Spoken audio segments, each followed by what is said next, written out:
जैसे शैतानत थी, शैतान बन गए, तो ये कुल्ले ईमान आया। कुल्ले ईमान आया, हुक्म हुआ कि जाओ इनको खत्म करो।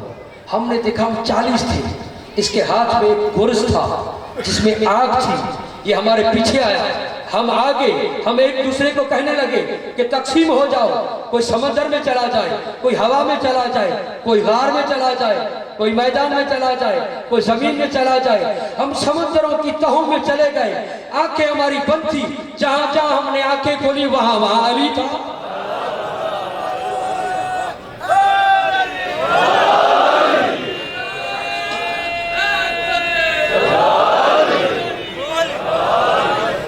जहां जहां हम गए वहां वहां अली था।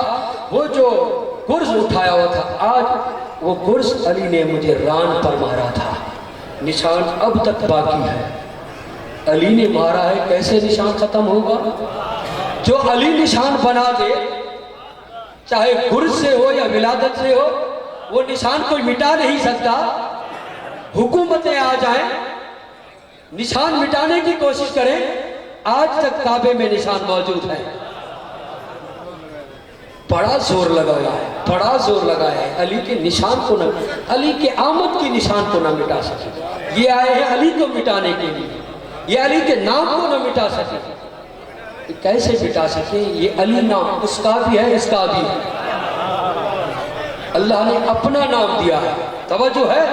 तो मैं रवायत पढ़ रहा था कि रसूल खुदा पर ईमान अली का क्या है। मैंने अर्ज किया था मुकदमा अली है, सिर मुकदमा रसूल की ज़ात है। तो एक शख्स आ रहा था नाका लेकर, नाका, आखिरी 2 रवायतें पढ़ने जा रहा हूँ। नाका लेकर आ रहे हैं। कौन लेकर आ रहा है? यहूदी। रसूल खुदा ने फरमाया बेचोगे? हाँ बेचूंगा। कितने में? तवज्जो। कहा 50 दिनार में। कहा लो। कहा दो। जब लिया तो कहा गवाह। जब 50 ले चुके यहूदी, अब ये नाका नहीं दे रहा, कह रहा है कि गवाह दो। यहूदियों तुम्हारी पुरानी आदत है मासूम से गवाह तलब करना। लिया भी है, फिर गवाह मांग रहे हो। अब कोई आया, अब कोई आया, कहने लगा क्या माजरा है? माजरा बताया, इसने नाका बेचा, मैंने पैसे दिए, अब नहीं दे रहा है। कह रहा है कि गवाह पेश करो। कहा या रसूलल्लाह सही तो कह रहा है। अल्लाह। अब दूसरा आया, तीसरा, चौथा, बड़ा जितनी भी आए गवाह कर रहे। इतने में वो आया जो खुदा ने गवाह बना के भेजा था, खुदा ने मददगार बना के भेजा था। वो आके पूछता या रसूलल्लाह क्या माजरा है? कहा मैंने पैसे दिए, ये गवाह मांग रहा है। तो अब अली ने ये नहीं कहा कि गवाह दे, अब जुल्फकार निकली। अल्लाह अकबर। गर्दन उड़ी, गर्दन उड़ी। ये कहने लगे या रसूलल्लाह ये तो जुल्म हो गया, गवाह मांग रहा था, गवाह देते। अली ने कहा कि मैंने रसूल पर कलमा पढ़ा, यहूदी पर नहीं पढ़ा। मैं रसूल का मददगार हूं। अब एक और जुमला कहा, रसूल से गवाह मांग रहा था, रसूल से, मेरे रसूल से गवाह मांग रहा था जिसका मैं मददगार हूं, मेरे रसूल से। तो अली की तलवार ने बताया है ना, जो मासूम से गवाह तलब करे। मैं तो उसको कह रहा हूं जो यहूदी था। यहूदी हमेशा रसूल से नफरत करते थे। इनको यहूदियों को क्या पता कि अल्लाह का महबूब क्या है। आए अली के दरवाजे पर पता चलेगा कि क्या है मुस्तफ़ा की शान क्या है। और रसूल के बारे में बहुत सारे सवाल किए गए मौला अली अलैहिस्सलाम से। कभी कभी मुकाबला करते थे कि आदम अफजल है, तो एक आके कहा कि आदम अफजल है। कहा कैसे? क्या इसलिए कि आदम को सजदा कराया गया। क्या अच्छा सजदा कराया गया था, हमारे रसूल से अफजल है। कहा तुम्हारे आदम पर को सजदा था, मेरे नबी पर दुरूद है। सजदा खत्म हो गया, दुरूद क़यामत तक रहेगा। मिलकर सलवात पढ़ें।